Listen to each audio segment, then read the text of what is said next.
Hey friends, welcome to the Gardener's Workshop Farm, live from the farm. It's your friend Lisa Mason Ziegler, and I am standing in this toasty, bright room full of baby plants. And so welcome today. If we haven't met before, you can meet me here every Thursday at 11. Excuse me, y'all. And we kind of just take a look at what's going on here on our little urban flower farm. And I thought today I would really kind of try to focus on talking a little bit about watering soil block trays, which seems to be a struggle for a lot of people. I'm seeing a lot of images on social media that are a problem.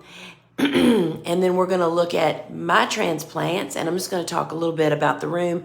Bobo just finished starting another round of cool flowers, which is really pretty late for us because we're doing a test, right? We're seeing if we plant them a little bit later, what kind of production do we actually get out of those? So we're doing lots of fun stuff here. So if we haven't met before, you can learn more about me and our business over at thegardenersworkshop.com. We are basically an online garden shop that just sells the same tools, seeds, and supplies that I use, as well as you'll find my books and our online courses over there.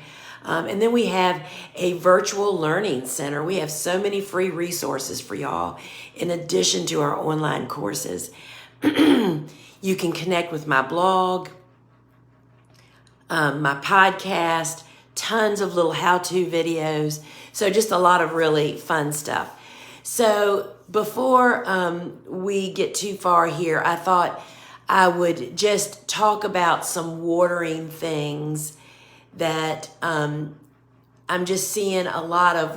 One of the challenges that folks face is it doesn't matter whether you're soil blocking or what method of seed starting you're doing.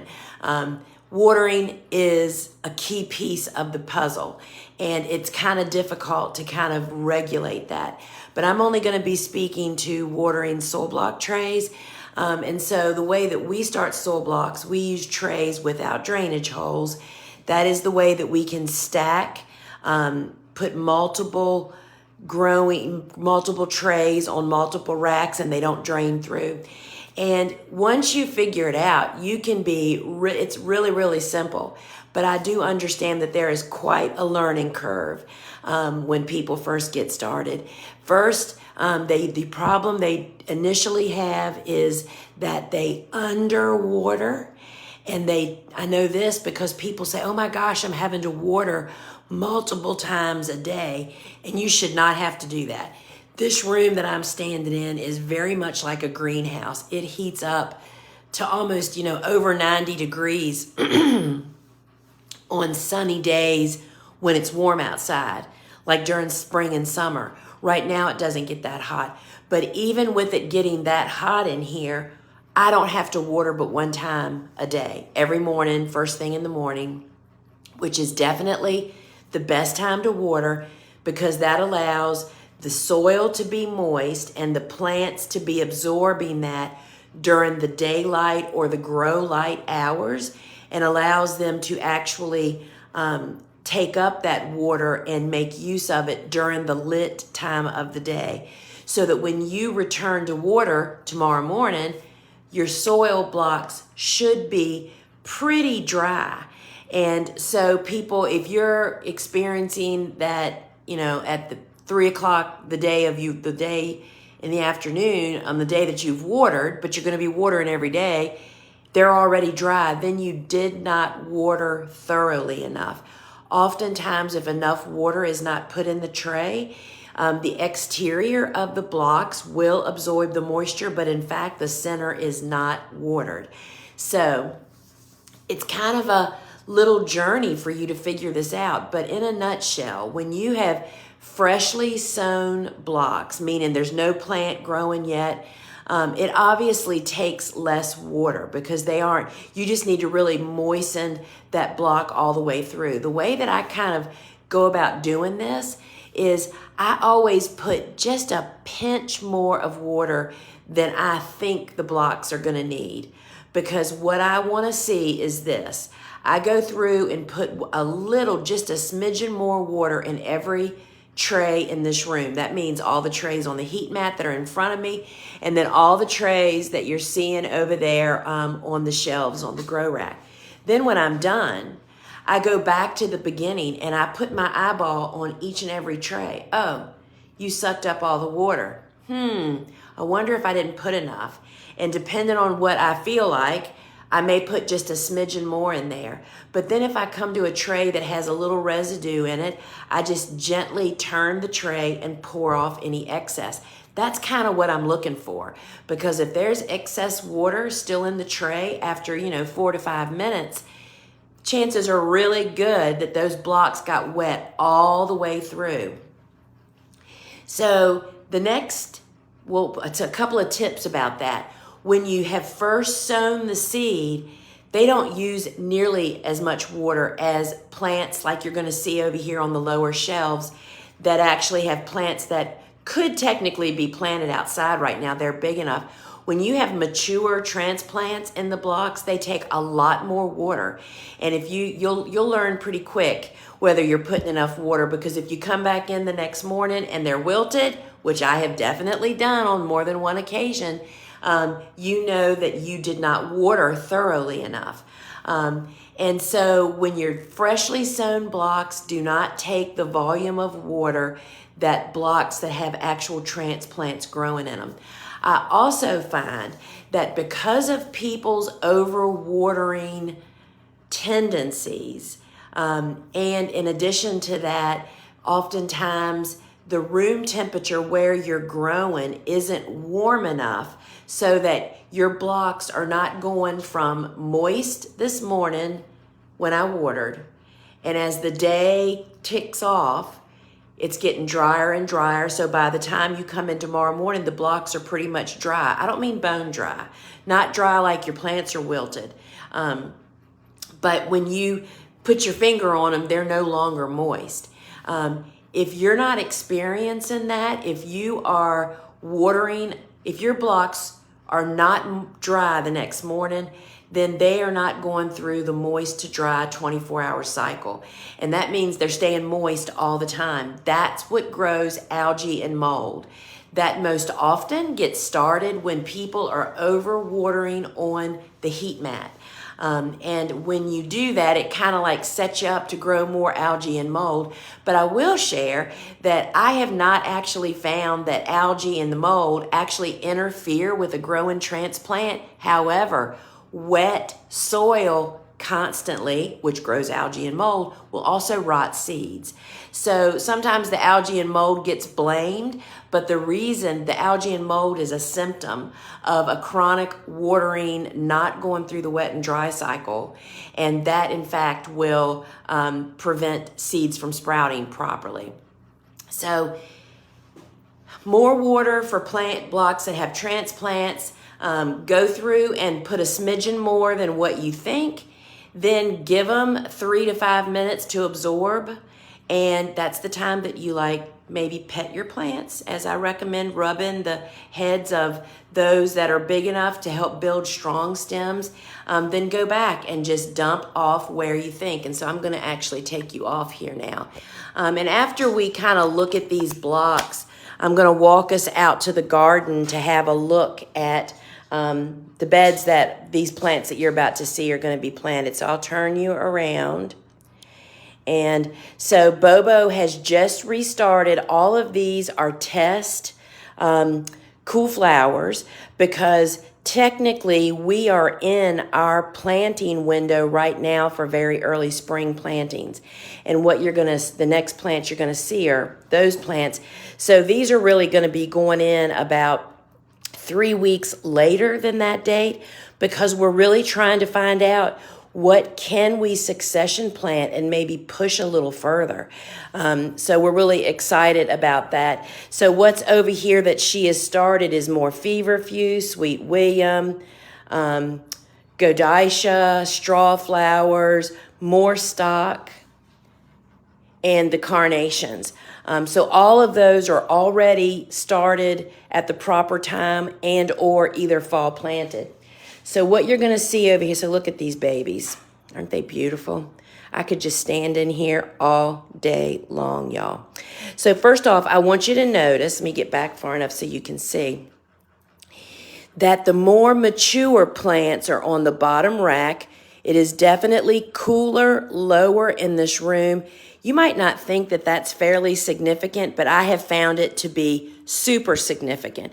There is a significant enough temperature difference, cooler on the bottom, and as you get higher, it gets actually warmer. So on the very bottom, I have the cool flowers that technically the straw flowers over there. I mean, look how beautiful those straw flowers are. We have a lot of straw flowers in here. Those technically are ready to be planted, but we're not ready to plant them yet. So I'm kind of holding them back. So I'm just going to move my watering can. And let's just pull out a couple of these and have a look. What do you think?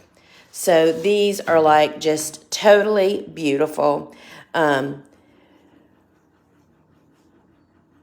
This is, how many blocks is this? 1, 2, 3, 4, 5. This is 100 straw flowers. And this is, what is this? Strawflower golden yellow. So we started all the colors this year, and we just had great germination. We have definitely learned that fresh seed definitely makes a difference with straw flowers. We actually just really did this big test start, and our suspicions were confirmed. So this is Strawflower Fireball, and you'll find all these colors over on our website, thegardenersworkshop.com. We have the mix, but we also have all the solid colors. I mean, this is the perfect height. So let me see if I can show you guys. So there's my finger. So I often say 3 to 5 inches is the perfect size, and that's what this is. My finger is just a smidgen shorter than 5 inches. So these are really, really sweet. And if I wasn't in here showing you all this, I would have moved these. Oops, sorry, y'all. I turned the phone funny, and my phone yelled at me for it. And so this is stock. So aren't these just beautiful? So I would want these just to get a little bit more mature. So these will get planted out next week. And when I say pet your plants, I'm just barely brushing the surface. I wouldn't do it on some this tiny because you just might bend one a little bit more. But that just builds really resistance in your stems, and it's just helps your plants. So this is some more straw flowers. This was a little bit later planting. This is the king size mix. And then look at these. This is stock, the right size to plant. These were the first ones that we started. So those guys are ready to go to the garden. But look up here. I have some tests going on up here, y'all. So these are all stock that were started the week after those you just saw down below. This is Godicia. Look how pretty they are. So we have fall planted Godicia, which I'm not so sure it's going to make it. It looks kind of tough. And we started more Godicia today. So this one was started the 29th, so 2 weeks ago, and we just started it again. And here's my experiment. This is stock, and we put 2 to 3 seeds in each block. Stock is a one and done plant, meaning it's one stem from one plant with one bloom. So you can pack them in really, really tight together in the bed. So instead of having to pack them quite so tight, we put more than one seed. And we haven't tried this in soil blocks. We have done it in plug trays. And this is, we're thinking that this way it's just less labor to actually plant them. So we're not thinning these.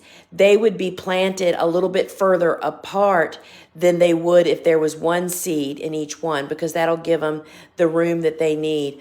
So this is the Cat's Mix, which we're test growing this year. We sell many of the Cat's colors, but I from time to time, y'all, you may not know this, oftentimes I will purchase a mix, a small amount of mix of many of the different flowers that we grow the solid colors of, because guess what? Sometimes new colors come in and you don't know about it. And so that's why I just love occasionally growing mixes for that very reason. And that's what this is. That is the cat's mix. And look at this. These are Billy Balls. Somebody asked me about these yesterday. And I mean, these are just coming along. They're still kind of small, you can see from my index finger. So these guys will grow for a couple of more weeks. We do feel fairly assured that we lost all of our Billy Balls this year, and I don't really get that, but they were covered. And last year we had excellent fall planting results, so I'm in 7B, 8A. So anybody that's in 7B, you really need to give them lots of coverage. Our weather this year, we got kind of cold, so I don't know if that's what it is. But anyway, we're planting again in very early spring. These are just more straw flowers. But look up here. These are the ones we looked at last week that we just moved off of the heat mat, and we'll look at each one of these. And I will answer your questions before I go out to the garden. I'll quickly answer, and then we'll go out to the garden and have a look. So look at this. These guys, it's hard for me to, let me read what this says. Oh, this is the babies, the annual baby's breath covent. And I'll tell y'all, I am really impressed with their winter hardiness. We do have some of these planted out in the field already from fall, and they really came through winter like a champ. But we're, again, testing the waters to see if it can extend the bloom by also planting in very early spring. This is status, which we've got a bunch of status out there, and this is, again, a test to compare fall to spring. What is this? This is Scabiosis blue cockadee, and you can see this was just moved from the heat. It is still coming along there. And I'll tell you the truth, this, when we fall plant, which is what we normally do, is like almost 60 inches tall. I mean, it's almost as tall as me. So we're thinking we're going to get good results with very early spring, but we're going to give that a try. And this is just half a tray of feverfew. This is the Vegimo Sunny Ball. This is one of the, I'm not sure if that's the white yellow or the yellow one. But anyway, they are just germinating. I will tell you that these feverfews kind of take longer than what we think they should. So don't give up on them. This is, what is this? This is the carnation, that heirloom carnation. Shabbat, I think it's pronounced. And we just took these off the heat this morning, and they're still continuing to crack. And look at these. What is this? Oh, this is Lombata Monarda. Y'all, if you are not growing Lombata Monarda. So yes, it is a bee balm, but it is totally different than any of the others. And this one is like a hardy annual. It's not really a true perennial for us. It is gorgeous. You have to look at it and grow it. We fall plant it, and it will reseed some, not really strongly for us, but it is a beautiful filler once you get it figured out to hydrate it. And this is the Fata Morgan. You can see it is still, we just took these off the heat this morning and moved them over here. So the grow room is really doing well. And so what my practice is that on every Monday, I add Neptune's Harvest to my watering can. So it doesn't add an additional chore. It's just on Mondays, anything that is under the grow light, not on the heat mat, gets a dose of that according to the directions on the actual bottle. Then on Wednesdays, as our fungus gnat prevention program, on Wednesdays, the watering can gets Gnat Troll. That's what this is. This is a larvicide. It's a BT. And you mix it in the water because, and see the yellow sticky traps back there? That captures the adults. And then the adults, when they get in here, however they come through the door or whatever, the doorway from being open to outside, the adults lay eggs in the soil. And to break the cycle and to keep a control on it, you have sticky traps up always, I mean, the sticky traps are always in this room, even during winter when I don't have anything growing in here. But the minute we fire up this grow room, we have sticky traps. Where's this one? See, there's one on every shelf. And just the sheer number, is there not one? There's not one down here because I just started this shelf this morning, but there's one. I mean, you can tape them, or those are just blocks of wood that I used to use at the farmer's market to actually hold our price signs. So the minute we start seeds, every Wednesday, the watering can has the larvicide Gnat Troll in it. And you can get that in 1 ounce or 4 ounce size. And I'm telling you, y'all, if you don't think you have fungus gnats, it is only a matter of time. You need to prevent them to keep you from really being driven out of your mind with them. And if you let's just say your seed starting in your house, if you have house plants, you definitely need to also water them once a week with the Gnat Troll, because the fungus gnats will find a home base somewhere and just really reproduce there. So let me turn this around, and I'm going to look at your questions, and then we're going to walk outside and have a look at our no-till beds that we took. We're kind of, we're all about this experimenting this year, right? So I'll explain everything we did, but we're going to walk out there and take a look at them. So let's have a look-see here and see if we have any questions. And so we love it when you all post the sunflower emoji. Those are folks that just are our students, and we love you sharing that. And y'all, the thing that you can really do to help me the most is to like and share this broadcast. That lets other people see it, but it also makes Facebook happy with us. And when they're happy, they show our stuff to less than like 3% of our followers. I have over 52,000 followers, and they show such a few people our feed. But the more people that like, comment, and share, the more they do that. So you just don't even know how much that helps us. And I appreciate it so very, very much. All right, so wait a minute, I'm just looking. So Frank and Lori's asking, good morning, do you run a fan in your grow room? I do not, Lori. I have never done that. In fact, this is a 10 by 10 room, and most of the time the door is closed. There's a floor drain in the middle of the floor. It's got pretty high ceilings. It's got a couple of big windows in here, which is what really heats this room up. And there is a heating and air conditioning vent in this room. So in there, yes. And it is actually open. I had to look to make sure. So when it starts getting really warm outside, if I can help control the temperature in here according to what family of seeds we're starting, cool season or warm season, as to whether the door stays open. Because that really helps to regulate it, because there's a really big room right next to us here. It's a really big double car garage with super tall ceilings. So I have never found it necessary to run a fan. So I've just never done it. And again, the simpler your setup that is effective, the better it is, y'all. I mean, just more things to tend to and take care of and worry about. So we've just never found it necessary to run a fan.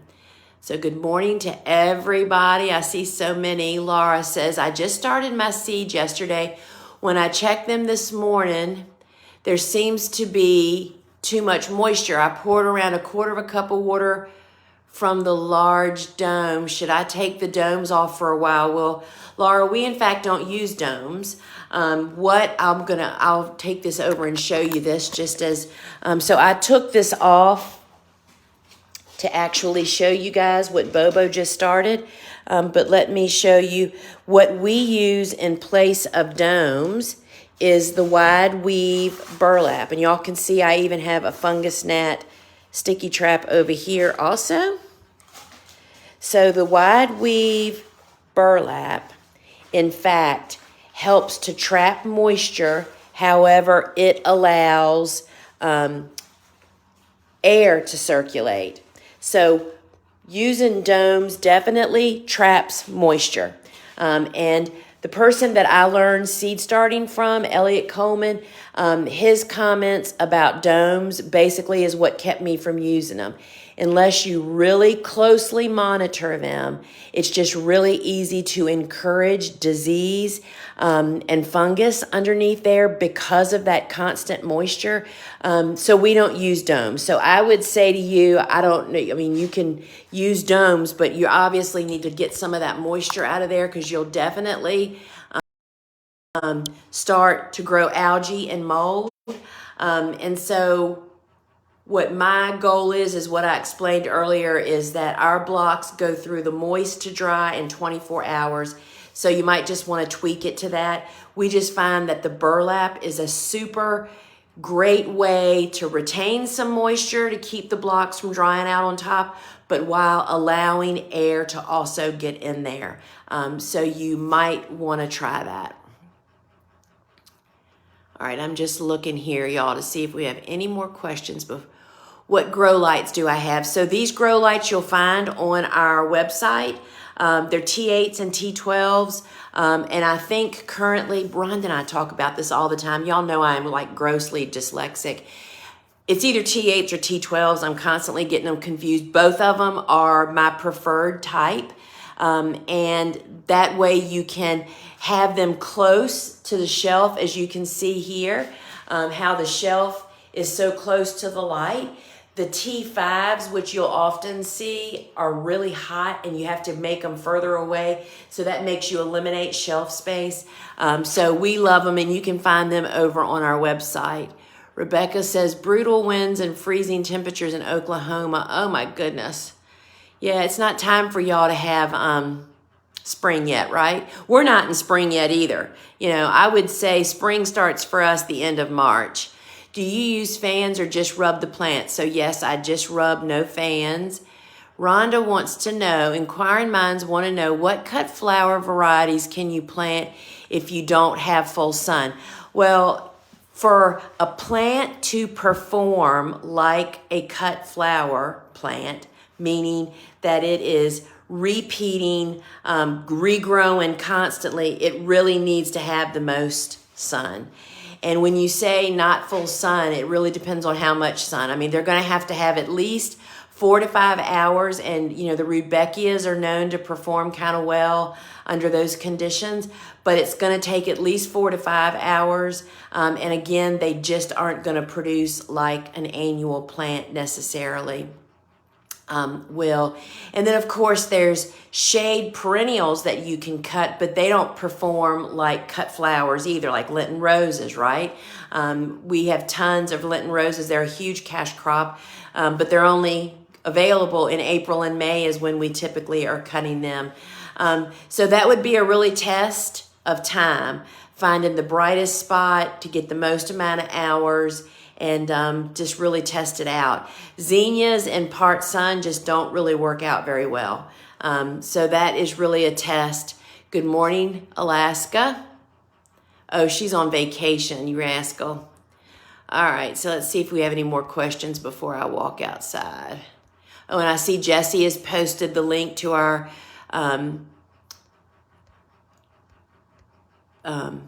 lights. Okay, are you fertilizing even before they germinate, or do you wait until the first true leaves? My rule is that everything under grow lights gets fertilized. Everything on the heat mat does not get fertilized. So when I come in on Monday mornings, I water the heat mat with straight water, and then I add fertilizer and water everybody else. All right. Oh, good. Somebody said I answered their question. Sandy, why do you take them off the heat mat so soon that you need the heat mat space, or is it better for the seedlings? So what happens, and you can almost see it a little bit here, is the seedlings start to bend. It's not real obvious here, but you can tell they're kind of bending that way a little bit. Because I did wait. So these taller ones were the first ones to germinate, and now there's all these little short guys coming along. That's why we go with the 50% rule, because you don't want that first 50% to really elongate and stretch Plus, at that point, the heat mat has pretty much done its job.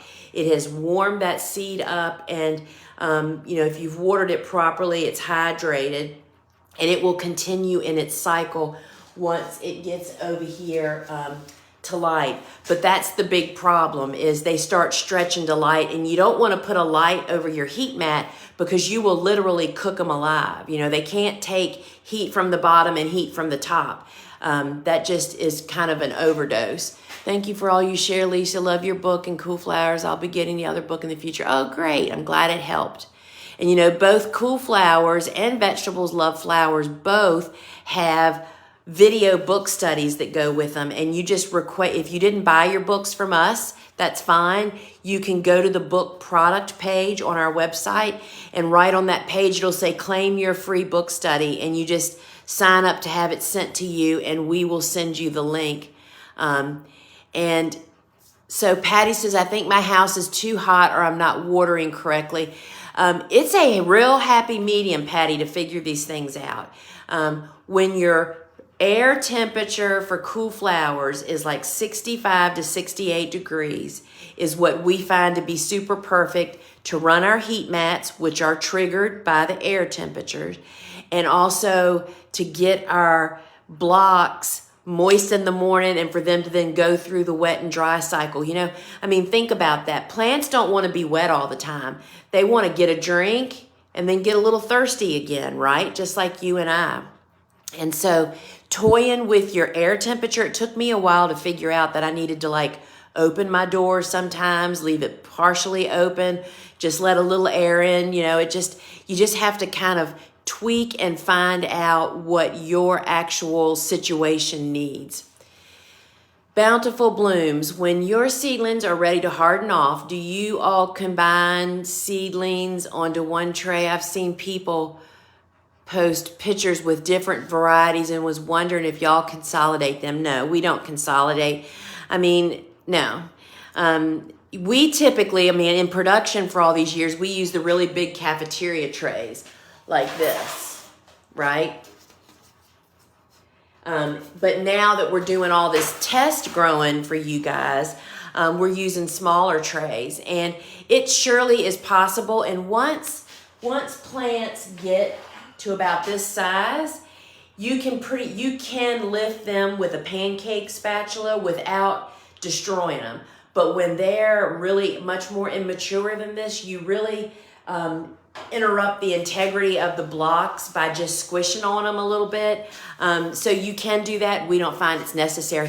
Here's what I will share with you. And I say this a lot because I understand how easy it is to fall in rabbit holes, y'all. You just aren't going to believe, if you are going into business and you push your business and get your business going, you aren't going to believe how much of this stuff that you're really focusing on right now, you are never going to think about again. You don't have time. And so streamlining is the secret. I'm in 10A. Is it recommended that I start seedlings indoors? It doesn't, Dawn, starting indoors or direct seeding doesn't really matter where you are. It's what the seed actually prefers. So you go with, we find that starting indoors is a more successful, less labor, easier way to do it. So we look to what the seed prefers. And if it prefers either way, we always go with starting indoors. I don't direct seed anything outside in spring or summer. I only do that in the fall with some Cool Flowers because weed pressure is ridiculous. It's just so much more work and less success. Lori, I thought you needed a fan to make your seedlings stronger. We don't, as I showed earlier, we just brush the tops and they do really, really great. Where to buy a professional heat mat? We have grower size and home gardener size on our website. Oh, good. Laurie took that Mason's my maiden name, the domes off. What all would you recommend for pots? We are in Northwest Ohio, have to have 4 different types and heights. The pots are 18 inches, if I remember. I'm not sure I understand. I don't really do much with pots. I mean, I'm not sure what you are asking if you're talking about outdoor container plantings. So sorry, Olivia, I don't quite understand what you're asking. Feverfew, any growing advice? My germination rate was horrible. Germination on feverfew is slow. Any slow sprouters give you all kinds of opportunities to kill them. And usually it's overwatering them and growing, you know, the sign of that is that you're growing algae or mold on them. But as I showed that one half a tray, they were so much slower than the rest of the seeds on the same day as Bobo. We just assume that they'll be as quick. So they are super slow. So you just need to get your watering habits down and figure out what good watering is in your environment and just keep after them. Megan, we started Strawflowers the same day as you, but the plants aren't as big. I know my grow room conditions aren't as optimal. Do you think I should consider starting my summer seeds maybe a week earlier than 4 weeks planned? You know, Megan, well, if your grow room temperature is not warm, that could definitely be the problem. To really get good vegetative growth, you need at least 68 degrees. And for warm season stuff, even higher than that. So you could start earlier, but something like, yeah. But I think tweaking your growing conditions, if you can, would be the easiest fix for that. My room is our wood burning stove. That's a very hot, dry heat. Hey, Lisa, just have soul blocking another go this morning. Fingers crossed. Small blocks, tried delphiniums, asters, and feverfew. Well, I am sorry to say to you that delphinium and feverfews are very challenging. They're very slow. I've never started asters because we can't grow asters here because of disease problems. So I can't answer. I mean, definitely feverfew, obviously we're growing them in soul blocks, but just keep in mind they're super slow, and that just makes a seed really difficult because there's so many ways to kill them. Today I'm starting things in a different room, and yes, the water is easy to understand. Just have to give them a drink of water. Yep. Oh, another Alaskan friend is on here. Still having trouble with feverfew. Feverfew is definitely a challenge, and I'm telling you, it's because it's so slow. And cooler temperatures seem to be a little bit better. It'll be interesting to see how fast this feverfew that she sowed today is, because it's warmer in this room than we like it to be for cool flowers. This is another, I was sharing with Bobo this morning, then we're going to walk outside, that going off of my regular routine of seed starting that I have developed after like 23 years of seed starting, you know, pushing the envelope, I'm discovering all kinds of little hiccups. It's like, oh gosh, now this room, like right now, normally I would have no seeds starting in this room, meaning over on the seedling heat mat. I'd be finishing up cool flowers to get them outside, and then it's about 2.5 weeks, 3 weeks before we starting warm season stuff. And so I haven't had to really regulate this room. And so people that are starting later than they should, these are the kind of problems that people don't think about. And it all makes a difference. Being timely is really a big part of everything. So I'm going to just take you guys outside so that we don't run out of time before I can show you what we're doing with, sorry y'all, you're on the tripod. I'm trying to get out of here without. Bobo, did I leave my dog out? Don't know, I haven't seen him. Okay. Christine, have you seen Tucker? Have you seen Tucker? I think I left him in the house. Sorry, y'all. Farm. This is what happens when you come to the farm. I'm pretty sure he's in the house. It's fine. Seen him. All right. All right, friends. So I wanted to show you what Christine and I did earlier. Let's see. What is today? Today's Thursday. We did it last Thursday. So the spot that we are going to be planting all those cool season hardy annuals that we just saw. Let's see where you can get the best view. Wait a minute. All right, so let me drop you down a little bit. So we have 2 beds here, and what we have done is, this is the no-till area on our farm, and wait a minute, y'all, I'm trying to find flat ground so I don't get anybody dizzy, right?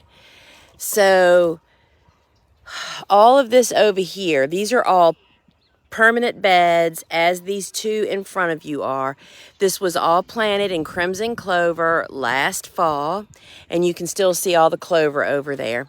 And so what our plan was to get ready for our planting is that last Thursday, Christine and I took a hedge trimmer that has an extended handle on it, and I cut all of the clover down almost to ground level, and then we put the silage tarps on them, and that is to kind of accelerate the clover kind of wilting. You know, we don't care if it's still alive when it comes time to plant, because I mean the heat will actually ultimately kill it.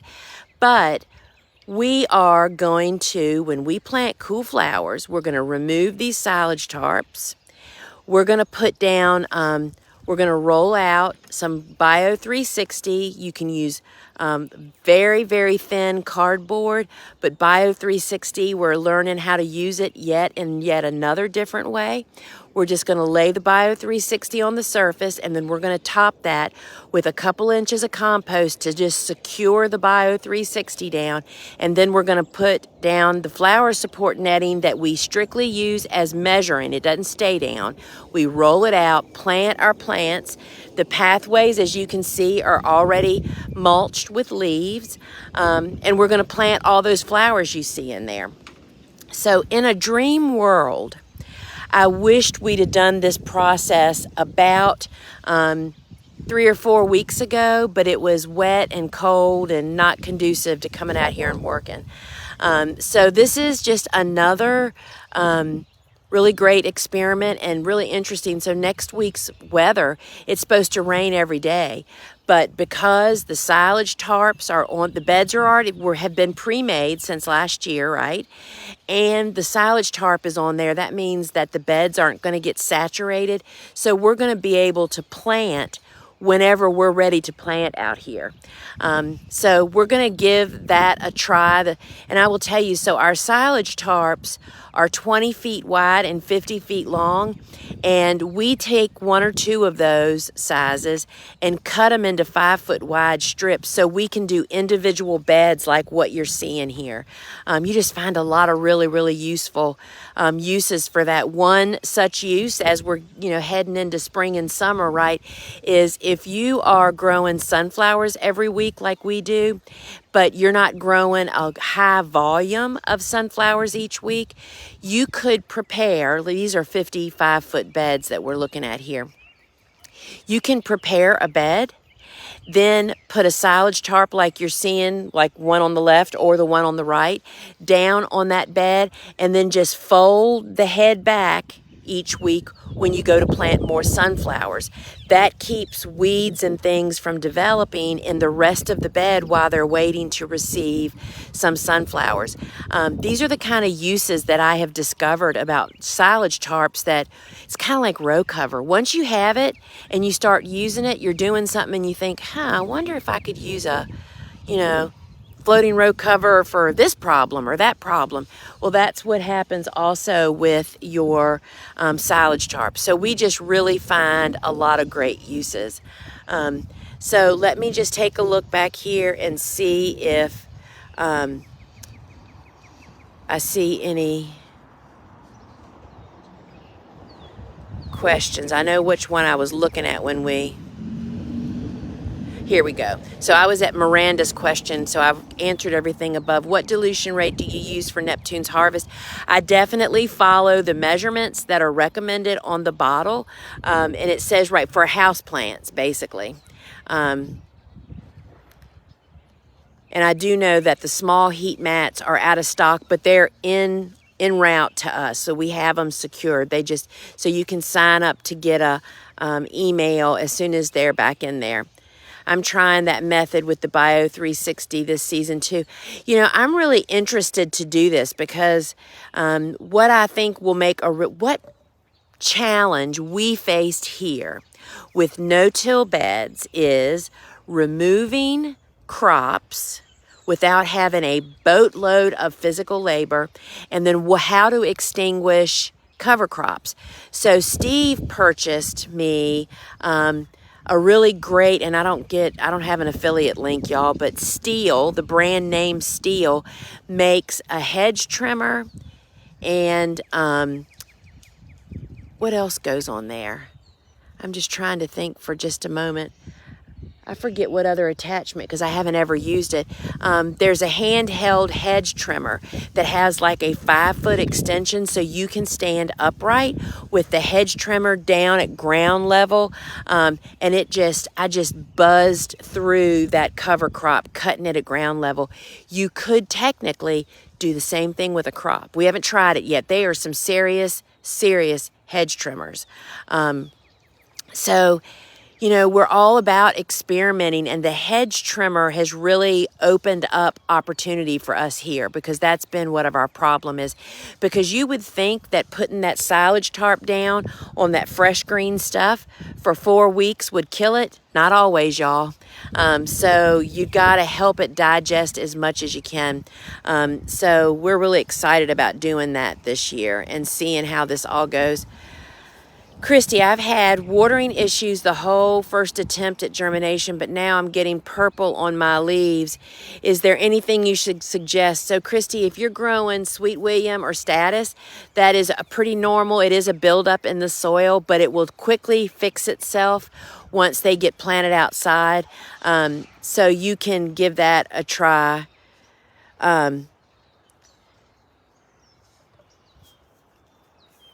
So, Gail, we haven't had that experience. Clear just grows more stuff underneath of it. It's the black of block and light that has worked for us in the past, so maybe at different times of the year. So, friends, I am going to check off here now. I think it's pretty much almost lunchtime, and so I really appreciate you joining me here. And remember, I'm on YouTube at 11 o'clock live on Saturday mornings, and we'll do a little seed starting Saturdays. So we'll do some more seed starting stuff. And friends, until we meet again, ciao.